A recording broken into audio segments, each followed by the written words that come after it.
I am your story narrator. Have a good sleep after these stories. This audio file was recovered from a corrupted cloud backup belonging to Elena Navaro, age 27, a graduate psychology student specializing in sleep disorders. The file was uploaded at 3:42 a.m. on March 15, 2025. Elena's apartment was found empty 3 days later, her bed perfectly made, her phone charging on the nightstand with this recording queued but never sent. Her boyfriend of 2 years, Marcus, reported her missing after she failed to meet him for breakfast. What makes this case extraordinary is that Marcus himself had died in a car accident 6 months before this recording was made. The timestamp confirms Elena created this file long after his funeral. Campus security footage shows Elena walking into her building alone that night. She never walked out. This is the complete audio transcript of what she recorded in those final hours. My name is Elena Navaro. I'm 27 years old and I study sleep at Westbrook University. If you're hearing this, it means I didn't wake up. Or worse, it means I did wake up and I'm not me anymore. I need to document what's been happening because nobody believes me. They think it's grief, that I'm processing Marcus's death in an unhealthy way. My therapist increased my sessions to twice weekly. My mother cries every time she visits, but they're wrong. What's happening to me has nothing to do with grief and everything to do with something that's been pretending to be Marcus for the past 4 months. I met Marcus 3 years ago at a coffee shop near campus. He was an architect, brilliant and kind, with this way of seeing beauty in structural details that most people overlooked. We fell in love quickly, intensely. He understood my research obsession, supported my late nights in the sleep lab, never complained when I'd wake him at 3 a.m. to discuss a breakthrough REM analysis. We moved in together after 8 months. Life was ordinary and perfect in that way that makes you grateful for boring Sundays and shared grocery lists. Then came October 9th. Marcus was driving home from a site inspection in the mountains. The roads were wet. A logging truck's brakes failed on a downhill curve. The police said he died instantly, that he wouldn't have felt pain. They gave me his personal effects in a clear plastic bag, his wallet, his phone with a cracked screen, his wedding ring that he'd bought 2 months earlier, planning to propose at Christmas. I held that ring and felt my future collapse into a black hole of nothing. The first month after his death was a blur of condolence casseroles and sympathy cards. I moved through days like a ghost, unable to sleep more than 2 hours at a stretch. When I did sleep, I dreamed of Marcus, ordinary dreams where he was still alive and we were making breakfast or discussing his current project. I'd wake up and have to remember all over again that he was gone. My research advisor suggested I take a semester off. I refused. Work was the only thing that felt real. 8 weeks after the funeral, I started sleeping better. The dreams of Marcus became more vivid, more comforting. In these dreams, we'd talk about my research, about his projects, about our future together. I'd wake feeling rested for the first time since his death. My therapist said this was a healthy sign, my subconscious processing the loss through positive memory integration. I wanted to believe her. Then the dream started changing. At first, the changes were subtle. Dream Marcus would say things the real Marcus never said, use phrases that weren't part of his vocabulary. He'd discuss architectural concepts he'd never studied. His laugh sounded slightly wrong, pitched half a tone higher. I told myself grief was distorting my memories, that I was forgetting the precise details of who he'd been. But then Dream Marcus started knowing things he couldn't know. 3 months after his death, I had a dream where Marcus warned me about a problem with my dissertation data. He said I'd made an error in my sleep stage classifications, that Subject 12's REM episodes were actually micro-arousals. I woke up annoyed because Dream Marcus was wrong. The real Marcus had never questioned my professional competence. But when I checked my data the next morning, I discovered he was right. I'd misclassified an entire night of recordings. The error would have invalidated months of research. That's when I started paying closer attention. Over the next few weeks, Dream Marcus provided information he couldn't possibly have known. He told me my mother was having health problems she hadn't disclosed, stress-related heart palpitations. When I called her, she admitted she'd been to a cardiologist but didn't want to worry me. He predicted that my research advisor would announce his retirement 2 days before the official department email. He described, in perfect detail, my best friend's new apartment, a place the real Marcus had never visited because she'd moved there after his death. I tried rationalizing it. Maybe I'd subconsciously noticed my mother's fatigue. Maybe I'd overheard gossip about my advisor.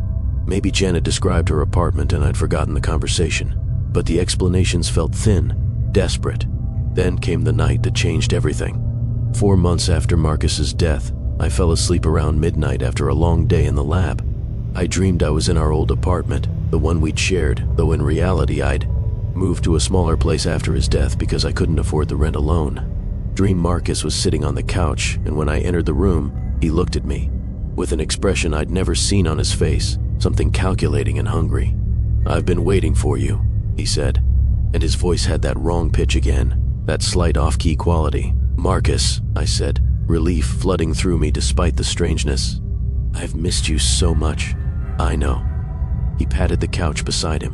"We need to talk about something important, Elena. About the boundary between sleeping and waking." I sat down, and the couch felt too real, the texture of the fabric against my legs too detailed for a dream. "What do you mean?"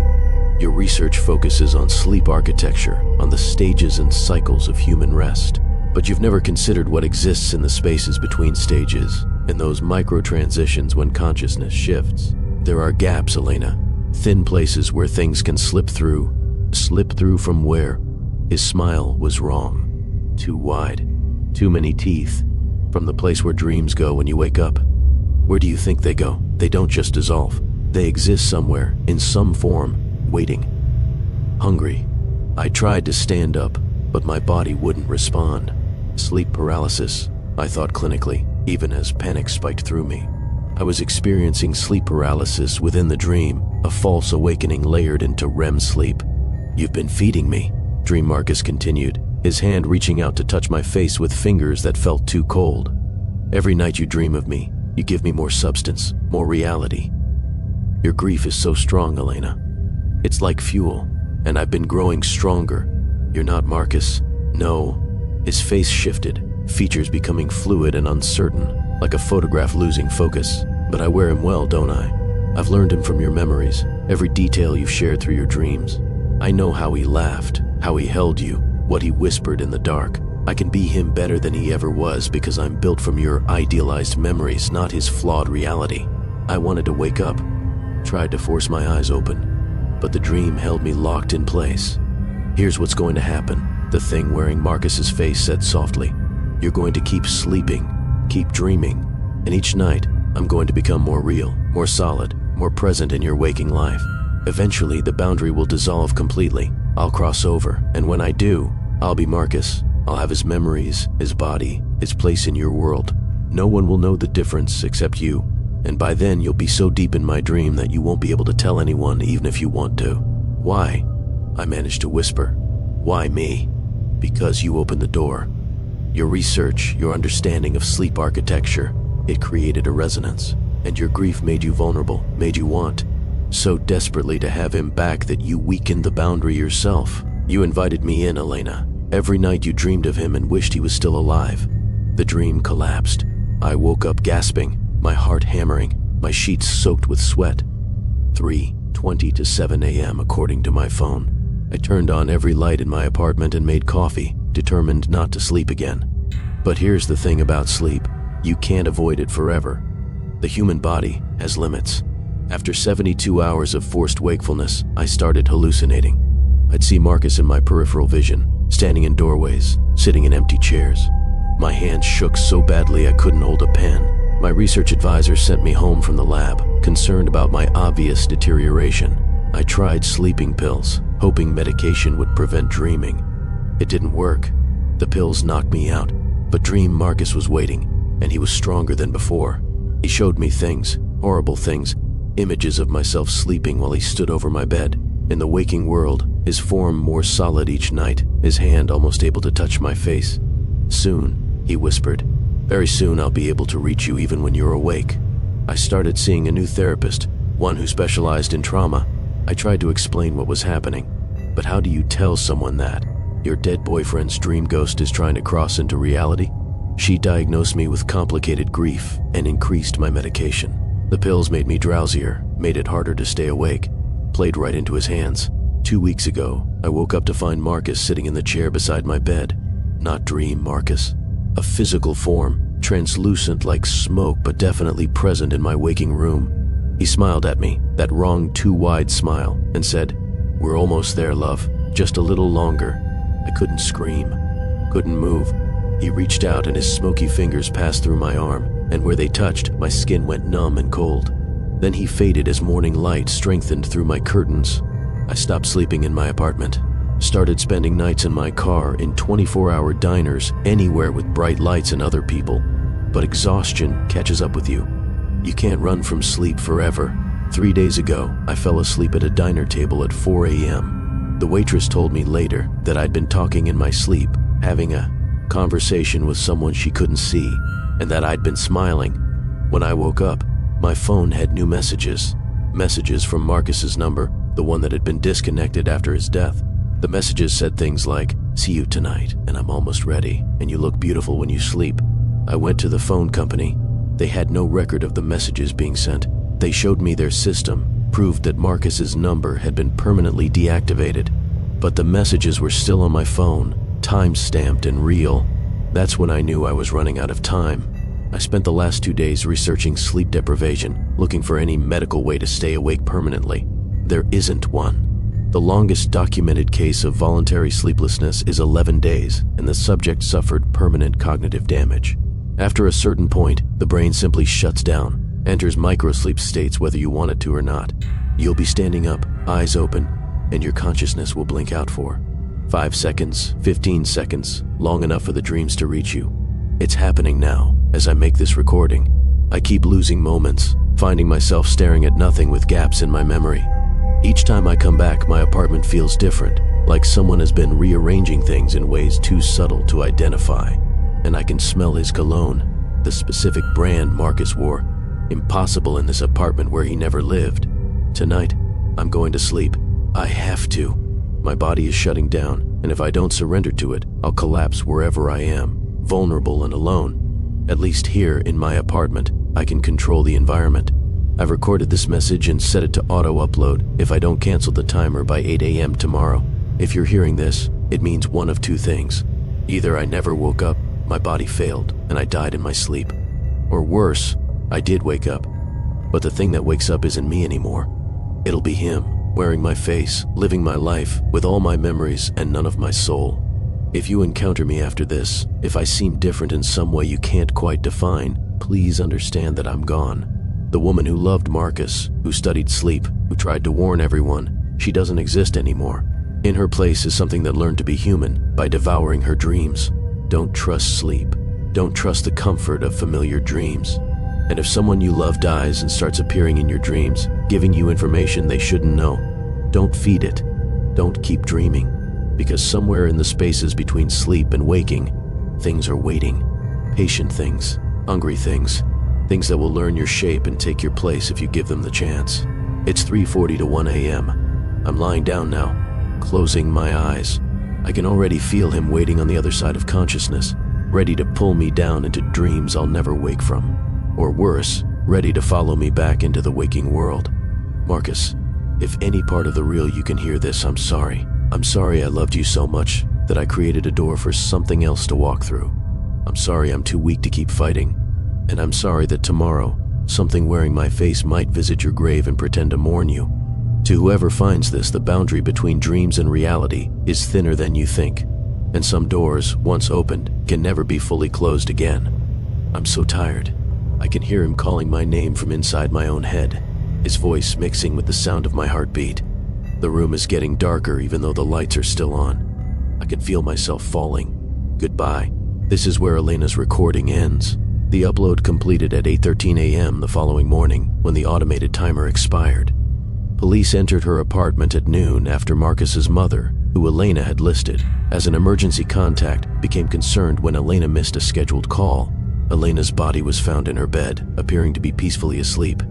But she had no pulse, no respiration, no brain activity. Medical examiners were baffled because there was no physical cause of death. Her body simply stopped functioning, as if she'd decided to stop living. Toxicology showed therapeutic levels of sleep medication, but nothing fatal. Her funeral was held on March 22nd. According to attendees, it was a beautiful service. Elena's mother gave a tearful eulogy about her daughter's brilliant mind and kind heart. Her research advisor spoke about her contributions to sleep science. Here's what's interesting. 3 weeks after Elena's funeral, a woman matching her exact description appeared at Westbrook University and enrolled as a new graduate student in the psychology department. She had different credentials, a different name, but the same face, same voice, same specialized interest in sleep disorders. The department's secretary mentioned to a colleague that the new student reminded her strongly of Elena Navaro. But when she looked up Elena's file to compare, she found that Elena's records had been corrupted, all her photos replaced with blank gray squares as if she'd been systematically erased from the university system. The new student is brilliant, apparently.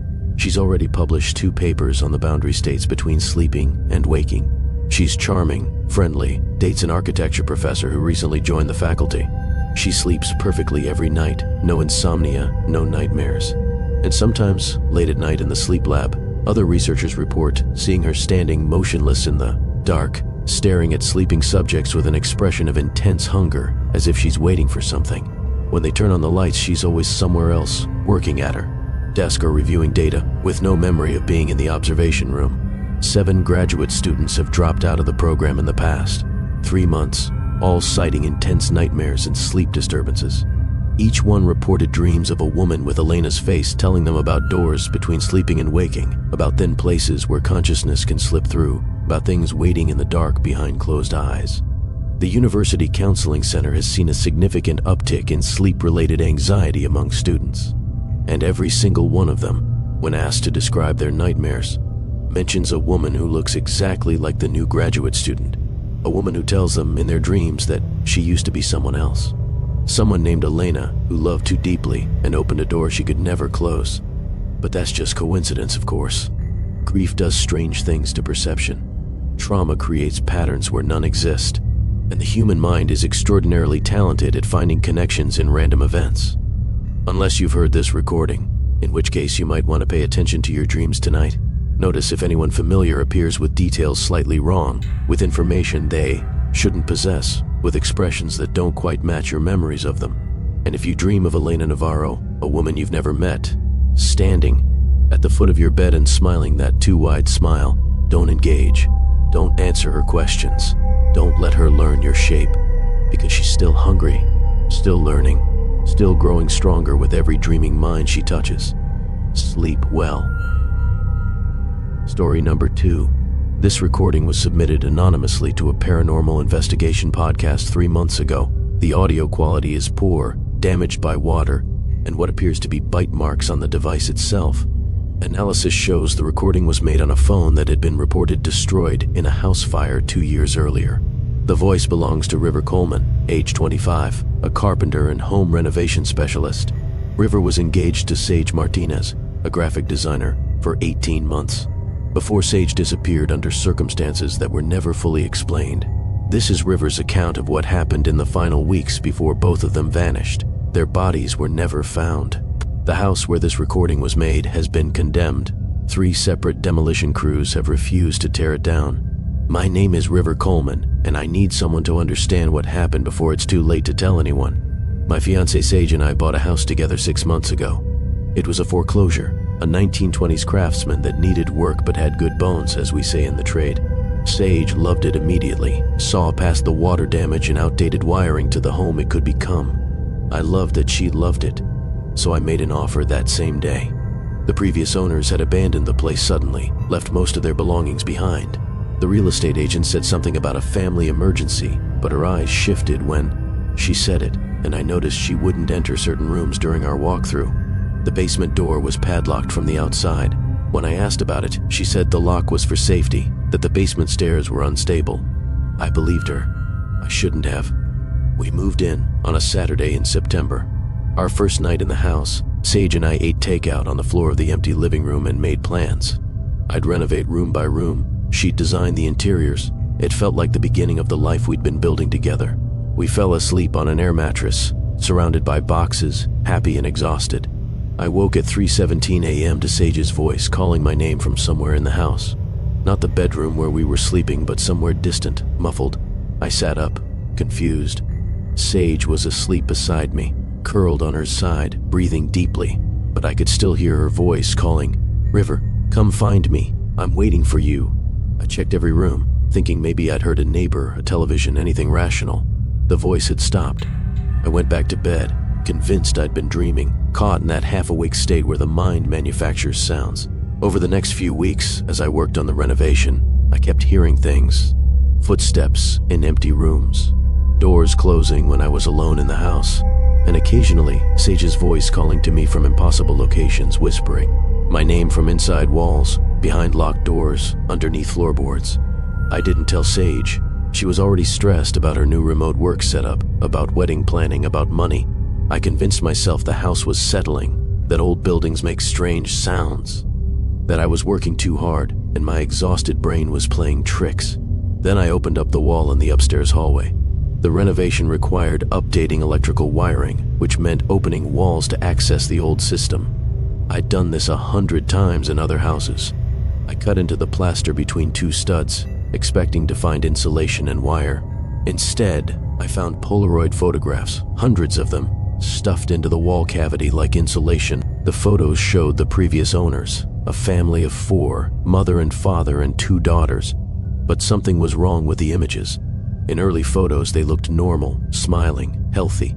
As I sorted them by what seemed to be chronological order, I watched the family deteriorate.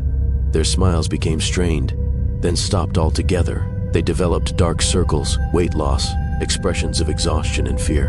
In the later photos, they weren't looking at the camera anymore but past it at something behind the photographer, their eyes wide with terror.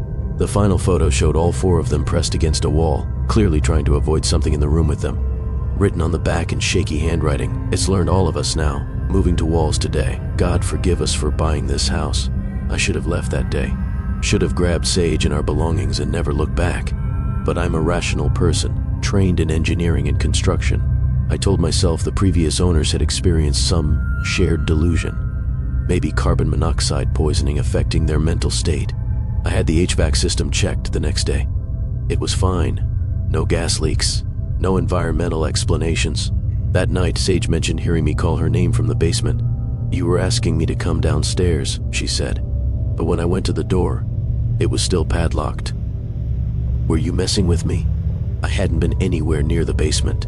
I'd been in the kitchen, nowhere close. "I didn't call you," I said carefully. "Are you sure you heard my voice?" "Of course I'm sure. You said my name exactly the way you always do, with that little upward inflection at the end. You said, 'Sage, I need you down here. Please come down.'" That's when I told her about the photos, about the sounds I'd been hearing. She went pale, but tried to rationalize it. "Old houses have histories," she said. "Maybe the previous owners were unstable. Maybe there's a logical explanation for the sounds, echoes, or acoustic quirks in the architecture." We agreed to document anything strange that happened, to approach it scientifically. If there was something wrong with the house, we'd identify it and address it. We set up motion-activated cameras in the hallways, started keeping notes about unusual occurrences. It felt good to have a plan, to be proactive. The cameras captured footage that first night. At 2:33 a.m., a figure moved through the upstairs hallway. It looked exactly like Sage, same height, same hair, same nightgown she'd worn to bed. The figure stopped at each door, pressed its ear against the wood as if listening, then moved on. When it reached our bedroom door, it stood there for 11 minutes, completely motionless, just standing and staring at the door. I checked the timestamp. At exactly that moment, Sage had been asleep beside me. I'd been awake, dealing with insomnia, and had been looking directly at her. She never left the bed. When I showed her the footage in the morning, Sage's hands shook as she held the phone. "That's not me," she whispered, "but it looks exactly like me." "How is it moving like me?" "It has my walk, River. That little hip swing I do without thinking about it. Something in this house is learning us," I said, remembering the words from the photo. "Just like it learned the previous owners." We researched the house's history. Built in 1922 by a doctor named Harold Reeves who practiced experimental psychology. He'd been particularly interested in identity, in the question of what makes a person uniquely themselves. His research notes, which we found in the Historical Society archives, described experiments with mirrors, recorded voices, photographs, anything that could capture and reproduce a person's image or mannerisms. In 1928, Dr. Reeves died in the house under mysterious circumstances. His body was found in the basement, which he'd converted into a laboratory. According to the police report, His corpse was surrounded by mirrors and recording equipment. The cause of death was listed as heart failure due to acute psychological distress. 3 of the police officers who investigated the scene subsequently quit the force. 1 was institutionalized. None would discuss what they'd seen in that basement. The house had changed hands 17 times in the following 97 years. Most owners stayed less than a year. The ones who stayed longer always left abruptly, abandoning their possessions. Several families reported the same phenomena, hearing family members' voices from empty rooms, seeing their own reflections behaving independently, finding evidence that someone had been living in the walls. "We need to leave," Sage said after reading through the research. "Today. Now. We'll take the financial loss. None of this matters if something happens to us." We started packing, but the house had other ideas. Every exit we tried was blocked, not physically, but psychologically. We'd walk toward the front door, and our bodies would simply stop responding. Our legs wouldn't move. Our hands couldn't turn the doorknob. It was like the house had learned to control our motor functions, could override our conscious decisions with some kind of localized paralysis. It studied us, I realized. It's been watching us for months, learning our patterns, our movements, our neural responses. It knows how we work now. It can predict what we'll do and counteract it. The voices intensified. I'd hear Sage calling for help from the walls, from the ceiling, from under the floors. When I tried to respond, the real Sage would appear, confused, saying she hadn't called me. The thing in the house was using our voices, our mannerisms, our intimate knowledge of each other against us. 3 weeks ago, I saw Sage in 2 places simultaneously. She was standing in the kitchen, making coffee, and simultaneously standing in the hallway behind me, watching with an expression that wasn't quite right. When I turned to confront the hallway Sage, she smiled with too many teeth and said in Sage's exact voice, "I've almost got it perfect. Just a few more days of practice." The real Sage saw it too. We both watched as the duplicate studied her movements, mimicked the way she tucked her hair behind her ear, copied the specific way she held a coffee cup. It was learning to be her by observing her. And every day, it got better at the imitation. We tried to destroy the house. I took a sledgehammer to the walls, trying to break through to the outside to create an exit by force. But every wall I demolished just revealed another wall behind it. The house seemed to reconfigure itself, creating endless layers of structure that shouldn't exist within its physical dimensions. In one demolished wall, we found bones. Human bones, dozens of skeletons mixed with debris and insulation. They were arranged in strange patterns, almost like circuitry, like they were part of the house's structure. Some of the skulls had small holes drilled into them, and the holes were filled with mirrors, tiny reflective surfaces embedded directly into the bone. "Dr. Reeves's experiments," Sage said, her voice hollow. "He wasn't just studying identity. He was trying to create a way to capture it, to store human consciousness in physical space, and he succeeded. The house is full of everyone who's ever lived here. They're all in the walls, trapped, and the house uses them to learn from new inhabitants." That's when we heard Sage's voice from the basement, from behind the padlocked door, calling, "Let me out. Please, River. I've been trapped down here for days. Let me out." The real Sage was standing right next to me. We both heard it, and the voice was perfect, identical, with the specific note of desperation that Sage used when genuinely frightened. "It's ready," she whispered. "It's learned me completely. It can be me now." I cut the padlock with bolt cutters. I had to know what was down there. The basement stairs descended into darkness that my flashlight couldn't penetrate, as if the light was being absorbed. But I could hear movement down there, breathing that echoed in multiple overlapping rhythms, dozens of versions of breath happening simultaneously. At the bottom of the stairs, I found Dr. Reeves's laboratory, preserved perfectly for nearly a century. The walls were covered with mirrors at precise angles, creating infinite reflections. Recording equipment decades old, but still somehow functional, hummed and clicked. And standing in the center of the room were people, or things that had been people. Their features were fluid, shifting, cycling through different faces. I recognized some of them from the Polaroids, the previous family. But they were mixed now, their identities blended together into composite, beings that held characteristics of multiple people simultaneously. And there, at the back of the group, was Sage, my Sage, looking at me with pleading eyes, but also standing beside me, also behind me, also scattered throughout the group in various stages of completion. I was seeing her multiply in real time, copied and reproduced by whatever consciousness inhabited this house. "It takes us apart," one of the figures said in a voice that cycled between male and female, old and young, terrified and resigned. "It studies every piece of what makes us human. Our voices, our movements, our memories, our loves and fears and dreams. It records everything. And then it rebuilds us as part of itself. We become the house. We become what it uses to learn the next people." The real sage grabbed my hand. At least, I thought she was real. But when I looked at her, I saw minor discrepancies. Her eyes were fractionally too far apart. Her smile extended slightly too far. She moved with perfection that no human body achieves naturally. "I'm sorry," she said. "I couldn't stop it. The house learned me 3 days ago. What you've been living with is the copy.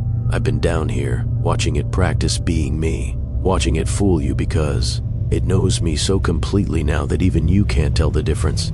I ran up the stairs, through the house, trying every window, every door. Behind me, I could hear Sage's voice, multiple sages calling my name in perfect synchronization. The house had learned her, absorbed her identity into its structure, and now it was using her to call me back. I found one window in the attic that opened. I climbed through onto the roof. Behind me, hands grabbed at my ankles, dozens of hands, all belonging to versions of people who'd lived in this house. They were all part of it now, all extensions of whatever intelligence Dr. Reeves had accidentally created with his experiments. I'm recording this while sitting on the roof at 4 a.m. My phone battery is at 8%. Below me, I can see Sage standing in every window, looking up at me with perfect copies of her face. They're all smiling the way she smiles at me when she's happy to see me. But there are too many of them now. 30, 40, 50 sages, all perfectly identical, all waiting for me to come back inside. I don't know which one was real. I don't know if the real sage is still alive somewhere in that structure or if she's been completely absorbed. I don't know if I can tell the difference anymore even if I found her, because the house has learned to replicate her so perfectly that reality and copy are indistinguishable. The sages are speaking now, all in unison, their voices harmonizing into something that sounds almost like singing. They're saying, "Come back inside, River. We miss you. We love you. We want to hold you. Come back and be with us forever." And the terrible thing is, part of me wants to, because even if they're not the real sage, they look like her, sound like her, move like her. The house has created perfect replicas of the person I love most in the world.